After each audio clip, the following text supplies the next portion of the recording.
Pasi publikoi listën me 26 lojtarë me të cilët do të përballojë fillimisht gjysmëfinalen e play-off për Kupën e Botës kundër Polonisë, e mëtej hipotetikisht edhe finalen e mundshme, trajneri përfaqësues e Son Silvinho u ndal të shpjegonte zgjedhjet e tij, duke deklaruar se nuk mund të qajë mungesat e Manajt, Dakut apo Berishës, por duhet shoh me optimizëm zgjidhjet që ka.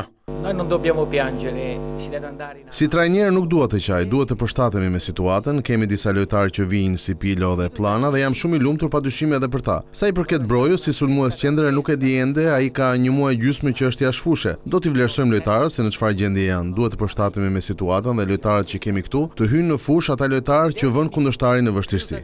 Silvinho komentoi rikthimet e Ernest Muçit dhe Anis Mehmetit, si dhe problemet në mbrojtje. Oggi Muçin unë e shoh si sulmues, luan edhe në dy pozicione të tjera dhe një lojtar që shënon, ka tipare ofensive dhe më pak defensive. Mehmetin e kemi sjell 3 vite më para, është rritur, e shoh si sulmues krau është përmirësuar. Ka opsione të tjera përveç Manajt, si Uzuni, Muçi, Mehmeti dhe Bajrami. Kjo nuk është një ndeshje për eksperimente. Pilo është me eksperiencë, është 25 vjeçar, është gati. E njëjta gjë me Planën, i cili e njeh mirë kampionatin polak se luan atje.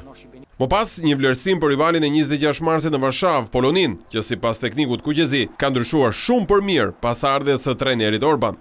Polonia è squadra che I kemi parë ndeshjet e Polonisë, ata kanë një trajner të mirë, janë skuadër e fortë dhe me lojtarë të fortë. Jemi rritur ne, por edhe ata. Polonia është një ekip ku shihet mirë në 5 ndeshjet e fundit dora e trajnerit Urban. Brohet mirë, është agresive dhe shfrytëzon shumë hapësirat me shpejtësi dhe cilësi dhe gola. Të gjithë shënojnë, kanë 3-4 lojtarë që mbërrinë në zonë dhe finalizojnë, janë lojtarë që shënojnë, janë fizikisht të fortë, agresiv dhe shfrytëzojnë hapësirat. Kanë diçka të ngjashme me Serbinë, por në përgjithësi janë të ndryshme.